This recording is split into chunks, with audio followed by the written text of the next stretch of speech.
আসসালামু আলাইকুম, welcome to my channel multiple cooking creator. আজকে তৈরি করে দেখাবো নারিকেলের পুরে ভরা পুলি পিঠা। গ্রাম বাংলার ঐতিহ্য এই পুলি পিঠা তৈরি করতে কোনো সিজনের প্রয়োজন হয় না, যখন মনে চাইবে তখনই তৈরি করে নেওয়া যায়। ভিডিওতে থাকছে পিঠা তৈরি সহ পিঠা দীর্ঘদিন সংরক্ষণ করার টিপস এবং ট্রিক্স। আশা করছি ভিডিওটা আপনাদের কাছে ভালো লাগবে। চলুন দেখে নেওয়া যাক পুলি পিঠার প্রস্তুত প্রণালী। প্রথমেই একটা মিক্সিং বলে নিয়ে নিচ্ছি 2 কাপ পরিমাণ ময়দা। এবার এর মধ্যে অ্যাড করে দেব হাফ কাপ পরিমাণ সুজি। এবার এর মধ্যে অ্যাড করে দিচ্ছি 1 চামচ পরিমাণ লবণ। দিয়ে দিচ্ছি 4 টেবিল চামচ পরিমাণ রান্নার তেল। এবার হাত দিয়ে তেলটাকে ময়দার সাথে খুব ভালোভাবে ডলে ডলে মিশিয়ে নিতে হবে। চেষ্টা করবেন সুজিটা ব্যবহার করতে, এই সুজি দেওয়ার কারণেই পিঠাটা অনেকটাই ক্রিস্পি হয়।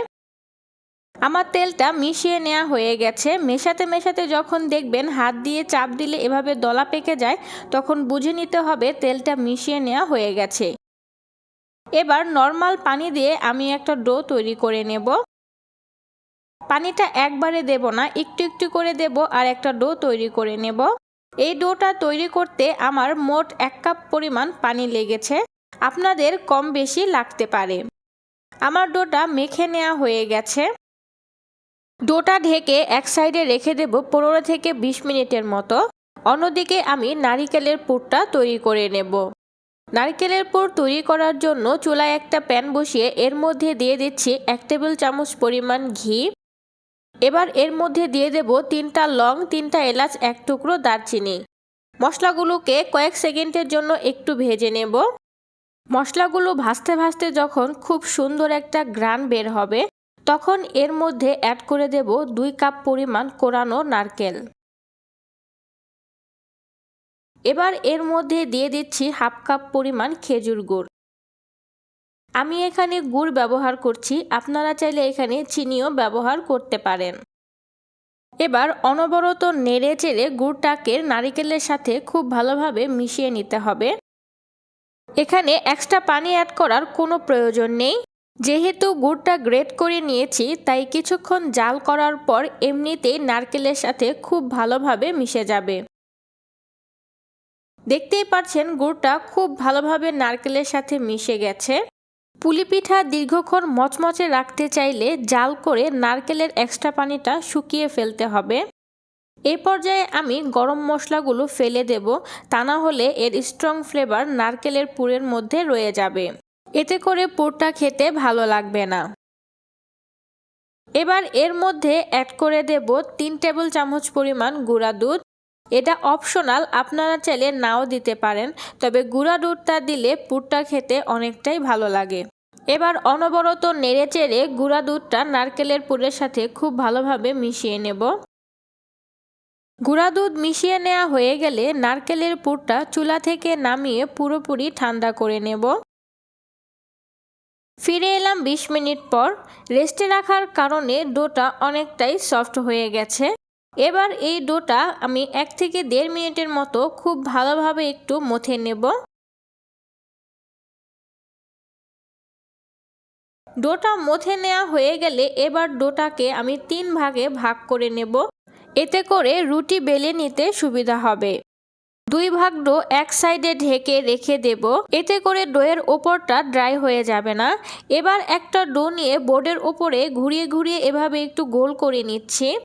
এবার বেলুন দিয়ে বেলে বড় একটা পাতলা রুটি তৈরি করে নেব। রুটিটা খুব বেশি মোটা করা যাবে না, যতটুকু সম্ভব রুটিটা পাতলা করে বেলে নিতে হবে।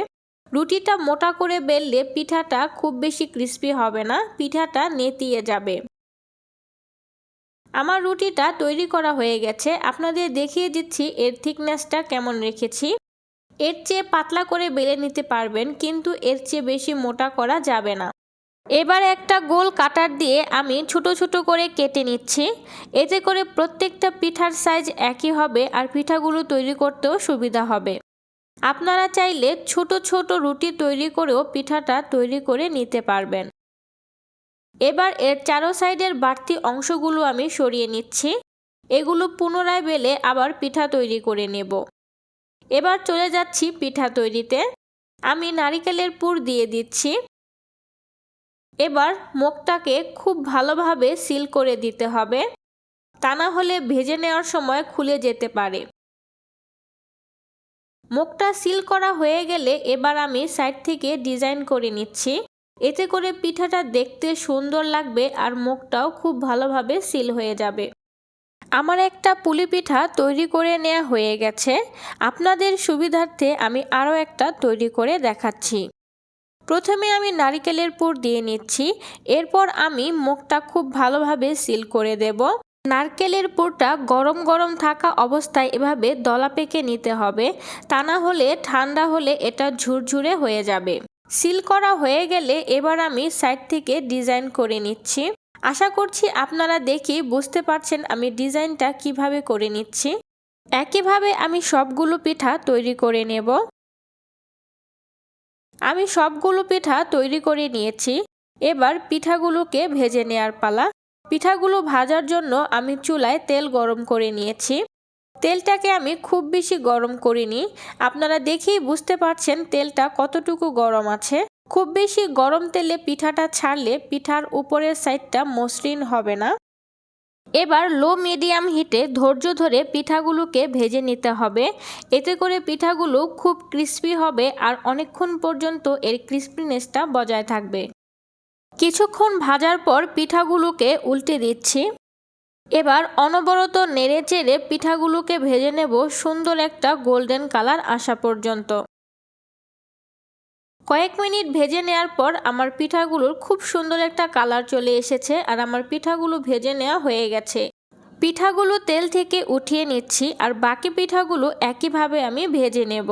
দেখলেন তো কত সহজেই তৈরি হয়ে গেল দারুণ মজার আর ক্রিস্পি নারকেলের পুরে ভরা পুলি পিঠা।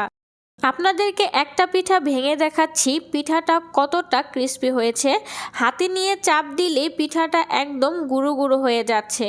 আমার ভিডিওটি যদি ভালো লেগে থাকে আমার চ্যানেলটা সাবস্ক্রাইব করে সাথেই থাকবেন। লাইক, কমেন্ট অ্যান্ড শেয়ার করতে ভুলবেন না। সবাই ভালো থাকবেন, সুস্থ থাকবেন। আল্লাহ হাফেজ।